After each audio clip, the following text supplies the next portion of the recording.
El busca de urgencia sonó antes de que pudiera terminar de registrar la información de mi último paciente. Pamela, se avecina un accidente con vuelco. Otra enfermera gritó. Estoy en camino. Metí el teléfono en el bolsillo de mi uniforme y corrí hacia la sala de urgencias número 2. A mitad del pasillo, vibró. Ethan. Sonreí a pesar del caos. Me había prometido enviarme un mensaje de texto en cuanto llegara a casa de mis padres para la cena de Acción de Gracias. Lo logré, mamá. La abuela dice que la cena ya casi está lista. Te quiero. Me invadió un gran alivio. Le respondí, yo también te quiero. Pórtate bien. Guárdame un trozo de pastel. Las puertas automáticas se abrieron de golpe cuando los paramédicos entraron con un paciente sangrante. Durante los siguientes 20 minutos, el día de Acción de Gracias quedó eclipsado por las compresiones torácicas, las vías intravenosas y los gritos que indicaban las constantes vitales. Entonces mi teléfono volvió a vibrar. Cuando finalmente miré la pantalla, sentí un nudo en el estómago. Mamá, me dijeron que no había asiento para mí. Me quedé mirando el mensaje, convencida de que lo había entendido mal. Llegó otro mensaje de texto. El abuelo dijo que la mesa ya estaba llena. El tío Scott se rió y dijo que tal vez el año que viene. La abuela no dejaba de mirar su plato. Casi podía oír a mi hijo de 15 años intentando no llorar al escuchar esas palabras. Luego apareció un último mensaje. Me voy a casa. No podía irme. Ni siquiera pude llamar. Un médico solicitaba medicación, un terapeuta respiratorio esperaba órdenes y el paciente en la mesa de operaciones luchaba por cada respiración. En ese momento, estaba salvando la vida de un desconocido mientras mi propio hijo se alejaba de la única celebración familiar de Acción de Gracias que le quedaba. Y mis padres sabían que no podía ir. Precisamente por eso habían elegido esta noche. Durante los 12 años posteriores a la muerte de mi esposo, la medicina de urgencia se convirtió tanto en mi propósito como en mi prisión. Los hospitales no cerraron por vacaciones. A la enfermedad no le importaba el día de Acción de Gracias. Cada año alguien se quedaba sin cenar, y este año me tocó a mí otra vez. Cuando me publicaron el horario semanas antes, mi madre insistió en que todo saldría bien. Deja a Isen con nosotros, le había dicho cariñosamente por teléfono. Es de la familia. Lo cuidaremos bien. Isen incluso parecía emocionado. Ayudó a hornear pan de calabaza la noche anterior. Empacó la tarta de manzana que habíamos hecho juntos porque la abuela siempre decía que su masa era la mejor. Entró en esa casa convencido de que pertenecía a ese lugar. Mientras otro paciente traumatizado era llevado a cirugía, finalmente logré robar 60 segundos dentro de la sala de descanso del personal. Abrí la aplicación de seguridad familiar conectada a nuestra puerta principal. La marca de tiempo mostraba que Isen llegó a casa mucho antes de lo previsto. Abrió la puerta él solo. Nadie lo siguió. Nadie fue tras él.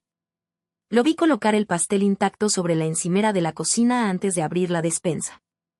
En lugar de una cena de Acción de Gracias, calentó una sola lata de sopa de pollo con fideos. Llevó el cuenco a nuestra pequeña mesa de comedor, se sentó solo y comió en silencio mientras revisaba su teléfono. La silla vacía frente a él parecía más grande que la propia habitación. Me llevé la mano a la boca. No porque estuviera comiendo sopa. Porque en algún lugar de la ciudad, mis padres y mi hermano seguían sentados alrededor de una mesa que, de alguna manera, había encontrado sitio para todos menos para mi hijo. Sonó mi teléfono. Por un instante, lleno de esperanza, pensé que podría ser mi madre. No lo fue. Otra enfermera me preguntó dónde me necesitaban. Guardé el teléfono en el bolsillo y volví a caminar hacia el servicio de urgencias. Al llegar a mi taquilla, mis ojos se posaron en un grueso sobre de papel manila que descansaba debajo de una carpeta azul. Lo había colocado allí 3 días antes. Se suponía que debía esperar hasta después del día de Acción de Gracias. Lentamente, lo recogí. Miré el nombre escrito en la parte delantera. Gerald Carter. Cerré mi taquilla, apreté el sobre contra mi pecho y susurré apenas 4 palabras en voz baja. Entonces mañana lo será. Lo que mis padres no sabían era que el Día de Acción de Gracias no era lo único que les esperaba a la mañana siguiente. El cielo ya estaba palideciendo cuando abrí la puerta de entrada. Llevaba casi 24 horas despierto. Me dolían los pies, me dolía muchísimo la cabeza y todos mis instintos me decían que me desplomara en la cama. En cambio, encontré a Isen de pie junto al fregadero de la cocina. Estaba lavando un solo tazón de sopa que ya estaba limpio. De todos modos, lo frotó. No tienes que hacer eso, dije en voz baja. Se encogió de hombros sin darse la vuelta. Lo sé. Enjuagó el cuenco una vez más antes de colocarlo con cuidado en el escurridor.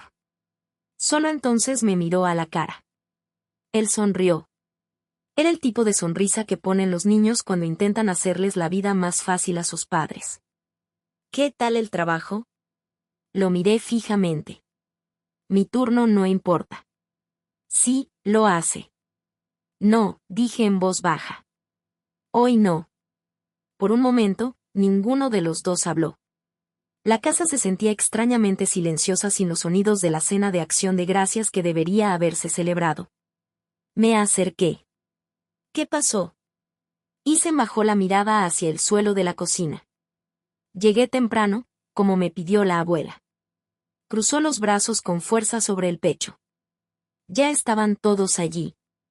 Los hijos del tío Scar estaban poniendo la mesa. Hizo una pausa. Le pregunté a la abuela dónde querías que me sentara. Se le quebró la voz. Ella no respondió. Sentí que se me oprimía el pecho. El abuelo miró la mesa y dijo. Isen tragó saliva. Dijo que no había otra silla. Apreté la mandíbula. De hecho, dijo que no había asientos. Isen asintió. Pensé que tal vez estaban bromeando. Sus ojos permanecieron fijos en el suelo. Entonces, me reí. Eso dolió más que nada. Deseaba con todas sus fuerzas creer que era una broma. Entonces el tío Scott dijo. Isen dudó antes de pronunciar las palabras. Quizás el año que viene nos acordemos de contarte. La habitación quedó en un silencio sepulcral. Y todos se rieron. No todo el mundo. Negó con la cabeza. La abuela no lo hizo. ¿Qué hizo ella? Ella no paraba de poner puré de patatas en los platos de la gente. Me miró por primera vez. Nunca me miró. Lo abracé. A sus 15 años, era casi más alto que yo, pero en ese momento, me sentí como aquel niño pequeño que solía esconderse detrás de mis piernas el primer día de clase. Lo siento, susurré. No tienes por qué serlo. Sí. Son tu familia. La frase impactó como un puñetazo. No porque me culpara a mí. Porque no lo hizo. Intentaba protegerme de la verdad. Tras un largo silencio, se apartó. No es la primera vez. Fruncí el ceño. ¿Qué quieres decir? Se acercó a la estantería del salón y cogió una vieja foto navideña enmarcada. La familia de Scar estaba de pie en el centro. Mis padres estaban a su lado. Isen y yo estábamos apretujados en el borde mismo. Empecé a notar cosas hace un tiempo. Me dedicó una sonrisa triste. Cuando los hijos del tío Scar cumplían años, la abuela organizaba fiestas enormes. Contó en silencio con los dedos. Mis cumpleaños siempre eran después de que todos se hubieran ido a casa. Miró otra foto familiar. Le compraron un portátil a Jacob cuando cumplió 14 años. Recuerdo. Me dieron una sudadera. Cerré los ojos. Recuerdo haberme dicho a mí mismo que nada de eso importaba. Que los regalos no eran importantes. Que mantener la paz era más valioso que iniciar discusiones. Ahora comprendía el precio que mi silencio le había costado a mi hijo. Siempre había razones, murmuré. Lo sé. Una vez se olvidaron de tu cena de cumpleaños. Dijeron que el trabajo se interponía. Se saltaron tu campeonato de fútbol. Estaban cansados. Te recortaron de una foto familiar. El fotógrafo cometió un error. Todas las excusas que había aceptado ahora me parecían ridículas. Isen me miró con ternura. Pensé que tal vez no era lo suficientemente importante. No. La palabra salió más brusca de lo que pretendía. No. Parpadeó. Sinceramente, creí que se habían olvidado de guardarme una silla. Su voz se quebró. Pero cuando el tío Scott se rió, apartó la mirada. Sabía que no lo habían olvidado. Querían que me fuera. Algo dentro de mí se tranquilizó. No explotó. Establecido. Durante años, me convencí de que la resistencia era una forma de bondad. El hecho de tener que tragarme los insultos me hizo ser la persona más madura. De pie en mi propia cocina, mirando el plato limpio del que mi hijo había cenado solo en acción de gracias, comprendí que había confundido el silencio con la fortaleza. Entré en mi habitación y cogí el teléfono. Mi abogado contestó al segundo timbrazo. Buenos días, Pamela, ¿sigue todo previsto? Sí. Sin demoras. Ninguno. Miré hacia la cocina, donde Isen estaba metiendo tranquilamente la lata de sopa en el contenedor de reciclaje. Esperan un solo resultado, dijo mi abogado con serenidad. Recibirán otro. Le di las gracias y terminé la llamada. Cuando regresé, Isen me miró con incertidumbre. ¿Qué sucede ahora? Apoyé ambas manos sobre sus hombros. Nunca más tendrás que preguntarte si perteneces a algún lugar. Me miró fijamente a la cara. ¿Qué quieres decir? Saqué el sobre de papel manila de mi bolso y lo sostuve un momento antes de volver a dejarlo sobre la mesa. Lo entenderás mañana. Justo en ese momento sonó mi teléfono. Era un mensaje de texto de mi abogado. Nos vemos en casa de la abuela a las 10. Trae el sobre. El viernes por la mañana, exactamente a las 10, entré en el camino de entrada de la casa de mi abuela con Isen a mi lado. La reunión familiar anual posterior al Día de Acción de Gracias se había celebrado en esta casa desde que tengo memoria. Tras el fallecimiento de la abuela, la tradición continuó. Todos se reunieron para hablar sobre el mantenimiento de las propiedades familiares, los calendarios de vacaciones y las inversiones que habían permanecido en la herencia. La mayoría de los familiares creían que mi padre simplemente estaba cumpliendo los deseos de la abuela. Solo unos pocos sabían que se habían estado llevando a cabo revisiones legales durante meses. Isen me miró. ¿Estás seguro de que quieres que entre ahí? Sí. Se van a enfadar. Ya tomaron su decisión ayer. Recogí el sobre de papel manila sellado del asiento del pasajero. Hoy en día, conviven con ello. En el interior, el comedor lucía prácticamente idéntico a la noche anterior. Solo que esta vez, todas las sillas estaban ocupadas. Cada asiento tenía una tarjeta con el nombre del usuario. Todos nuestros familiares nos saludaron cortésmente. Varias personas le sonrieron a Isen. Mi tía Linda se acercó inmediatamente. Aquí estás, dijo, dándole un rápido abrazo a Isen. Te echamos de menos en la cena de ayer. Harold dijo que tenías que irte temprano. Isen me miró. Le dediqué un leve asentimiento. Respondió con sinceridad. No tenía otros planes. La habitación quedó en silencio. Me dijeron que no había asiento para mí. La sentencia tuvo un impacto que nadie esperaba. La tía Linda frunció el ceño. ¿Qué quieres decir? Le pregunté a la abuela dónde debía sentarme. Mantuvo la voz tranquila. El abuelo dijo que la mesa ya estaba llena. Miró hacia Harold. El tío Scott bromeó diciendo que tal vez el año que viene se acordarían de contarme. Nadie lo interrumpió. Nadie me pidió que me quedara. Me fui. El silencio que siguió fue más denso que los gritos. Varios familiares intercambiaron miradas de confusión. Una prima bajó lentamente su taza de café. Un tío miró fijamente a mi padre. Al otro lado de la habitación, mi madre mantenía la mirada fija en el mantel. Scott fue el primero en romper el silencio. ¡Ay, por favor! Se rió con desdén. Tiene 15 años. Se tomó la broma demasiado en serio. Nadie se rió con él. La tía Linda miró a Scott. ¿Una broma? Scott se encogió de hombros. No había suficiente espacio. Había sillas plegables en el garaje, dijo otro primo en voz baja. La sonrisa de Scott se desvaneció. Mi padre se aclaró la garganta.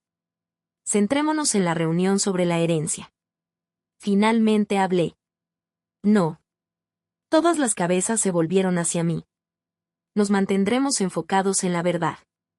Sin alzar la voz, me dirigí a la cabecera de la mesa. Coloqué el sobre de papel manila sellado justo delante de mi padre. Creo que te pertenecen. Echó un vistazo al sobre. Su expresión se relajó. Me preguntaba cuándo llegarían. Parecía casi complacido.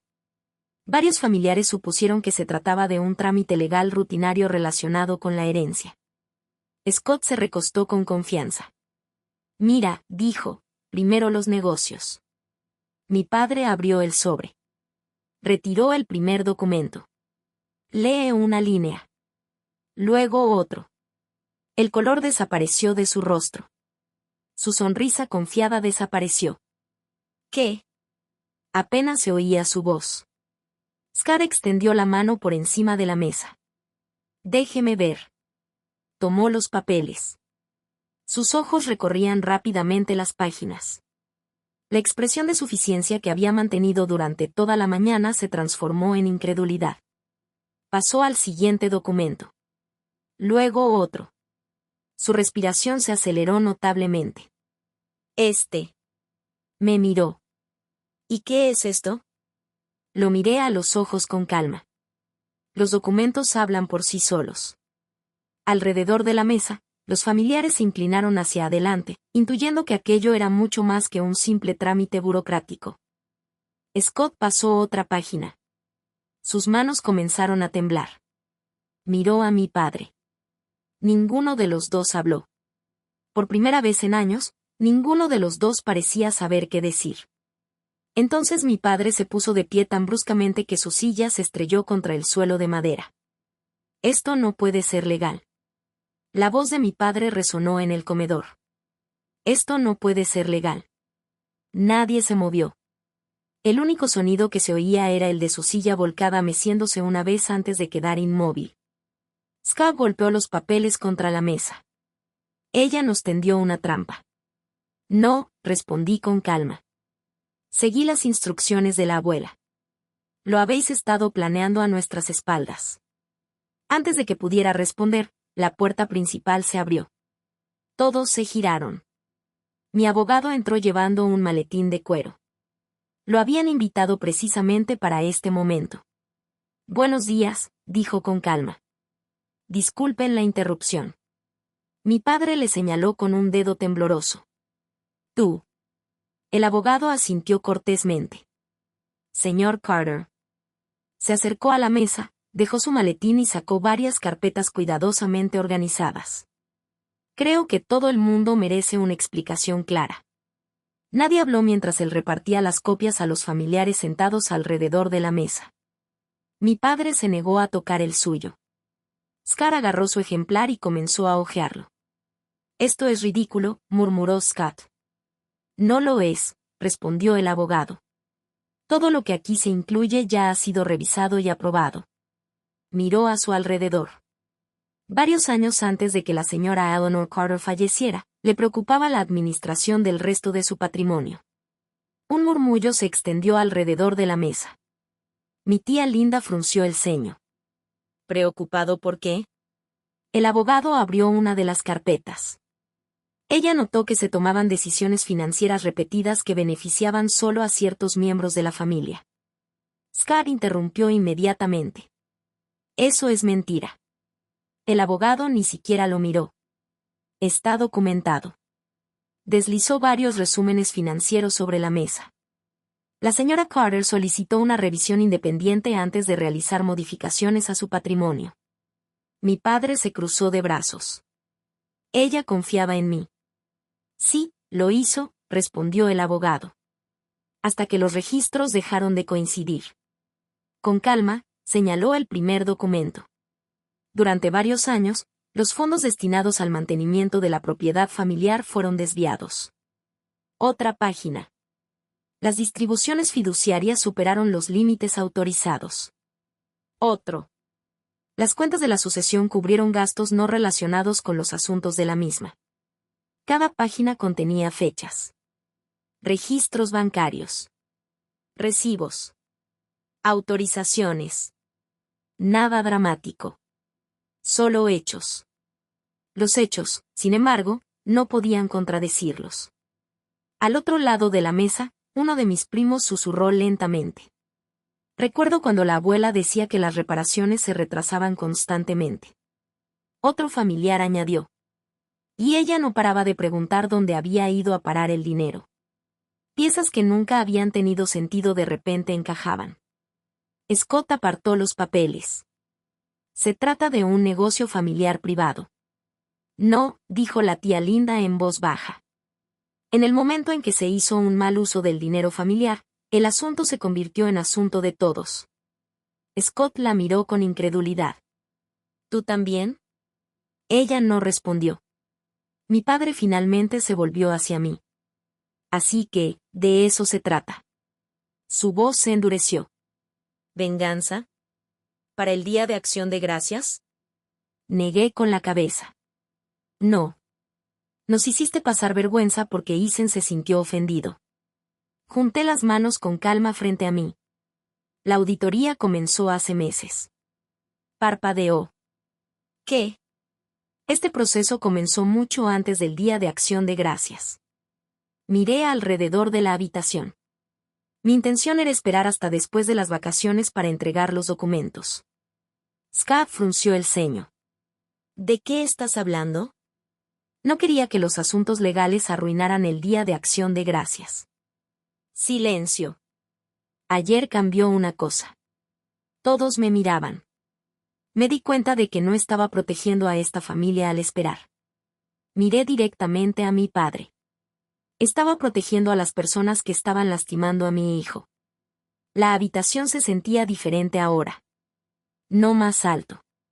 Más pesado. Los familiares que habían permanecido en silencio durante años ya no me miraban. Estaban mirando a mi padre. Las preguntas empezaron a llegar de todas partes. Nunca mencionaste una auditoría. ¿Por qué nadie sabía de estas enmiendas? ¿Cuándo firmó la abuela estos papeles? Scott intentó interrumpir cada pregunta antes de que terminara. Mi padre no respondió a ninguna de ellas. Por primera vez en la memoria de todos, él ya no controlaba la habitación. Simplemente se quedó sentado allí. Tranquilo. La autoridad que había ostentado durante décadas se estaba desvaneciendo, pregunta tras pregunta, sin respuesta. Entonces levantó lentamente la cabeza y me miró directamente. ¿De verdad estás haciendo esto? Tragó saliva con dificultad. ¿A tus propios padres? Sostuve su mirada sin enojo. No. Mi voz era firme. Ustedes mismos lo hicieron. Nadie discutió. Nadie lo defendió. El silencio mismo se había convertido en la respuesta. Justo cuando mi padre bajó la mirada, mi abogado metió la mano en su maletín por última vez. Eliminó un único documento que aún no había sido compartido. Ay, dijo, colocándola con cuidado sobre la mesa, una última página que todos los presentes deben leer.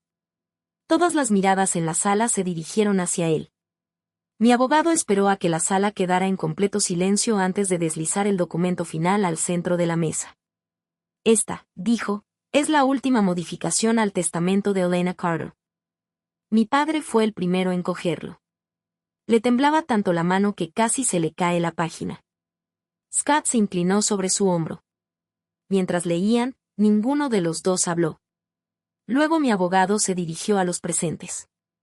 La señora Elena Carter nombró a Pamela Carter como única albacea y fideicomisaria de los bienes restantes de su patrimonio.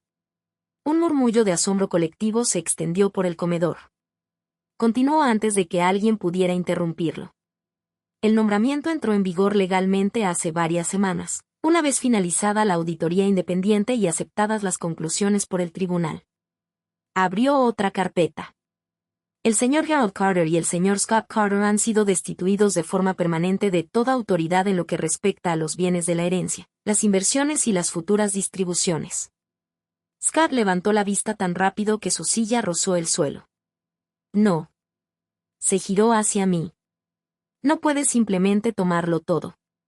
No lo hice, respondí en voz baja. La abuela lo decidió. Mi padre finalmente recuperó la voz. Ella jamás habría hecho esto. El abogado levantó tranquilamente otro documento. Ella escribió una carta personal para acompañar la enmienda. Desdobló la página. Con el permiso de la familia, leeré solo la parte pertinente. Nadie se opuso. Él comenzó. Si están escuchando esto, entonces la auditoría confirmó lo que temía. La familia nunca debe utilizarse como excusa para justificar la deshonestidad. La persona en la que confío para proteger lo que queda es Pamela, porque siempre ha priorizado la responsabilidad sobre el derecho a recibir algo a cambio. El abogado bajó la carta. Esas fueron las propias palabras de la señora Carter. Los hombros de mi padre se encorvaron. Por primera vez en mi vida, me pareció más pequeño que la habitación que lo rodeaba. Mi madre se cubrió el rostro con ambas manos en silencio. Las lágrimas se deslizaban entre sus dedos. Lo sabía. Ella susurró. Nadie respondió. Ella me miró lentamente. Sabía que las cosas no eran justas. Su voz temblaba. Me dije a mí mismo que mantener la paz era mejor que pelear. Ella miró hacia Isen. Lo lamento. Fue la primera disculpa que le ofreció en su vida. Isen asintió cortésmente. Gracias. No estaba sonriendo. No estaba enfadado. Simplemente aceptó las palabras sin pretender que borraran lo sucedido. Scar empujó su silla hacia atrás de repente. Isen. Mi hijo se volvió hacia él. Me equivoqué. Scott tragó saliva. No debería haber dicho lo que dije ayer. No debería haberme reído. La habitación esperaba. Isen respondió con la misma calma que había demostrado durante toda la mañana. Solo encontraste un asiento para mí después de haber perdido el tuyo. Nadie habló. El rostro de Scott se ensombreció. Ya no quedaba nada que decir. Durante las semanas siguientes, la transición legal se desarrolló exactamente como lo exigían los documentos. Profesionales financieros independientes se hicieron cargo de la gestión del patrimonio. Se transfirieron todas las cuentas. Se actualizó todo el registro de propiedades. Todas las distribuciones posteriores siguieron las instrucciones que mi abuela había escrito años atrás. Sin excepciones. Varios familiares me llamaron en privado. Algunos admitieron haber notado favoritismo durante años, pero nunca quisieron desafiar a mi padre. Otros se disculparon por haber guardado silencio. Poco a poco, las reuniones familiares fueron cambiando. Ya no se organizaban en torno a las decisiones de mi padre. Por primera vez, todos tenían voz. Mi padre y Scott siguieron asistiendo a algunos eventos durante los primeros meses. Pero sin el control de la propiedad ni la autoridad indiscutible de la que habían disfrutado durante décadas, se encontraron aislados por las consecuencias de sus propios actos. Nadie tuvo que obligarlos a marcharse. La gente simplemente dejó de fingir que no había pasado nada. En cuanto a mí, tomé una decisión diferente.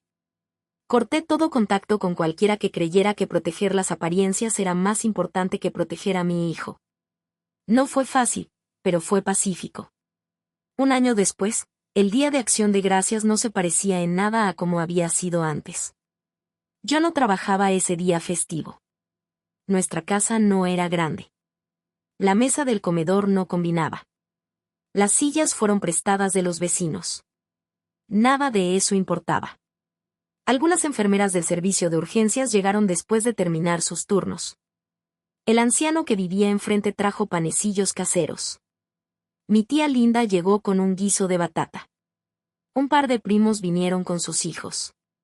La casa se llenó de risas en lugar de tensión. Mientras todos se reunían alrededor de la mesa, Isen notó una silla vacía. Él sonrió. Mamá.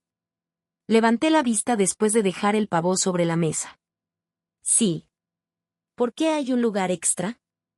Apoyé la mano en el respaldo de la silla. Porque si alguna vez aparece a alguien necesitando a su familia. Le sonreí. Nunca tendrán que preguntarse si hay sitio. Él le devolvió la sonrisa. comenzó la comida. Las conversaciones se superponían. Se pasaron los platos. La gente se reía con las historias del trabajo y la escuela. Nadie contó las sillas. Nadie decidió quién pertenecía. Al mirar alrededor de aquella mesa, finalmente comprendí lo que mi abuela había protegido. La finca nunca había sido la verdadera herencia. Era la oportunidad de construir una familia donde el amor nunca se midiera por el favoritismo, el silencio o el poder. Y supe con absoluta certeza que mi hijo jamás volvería a creer que no había un lugar para él en la mesa.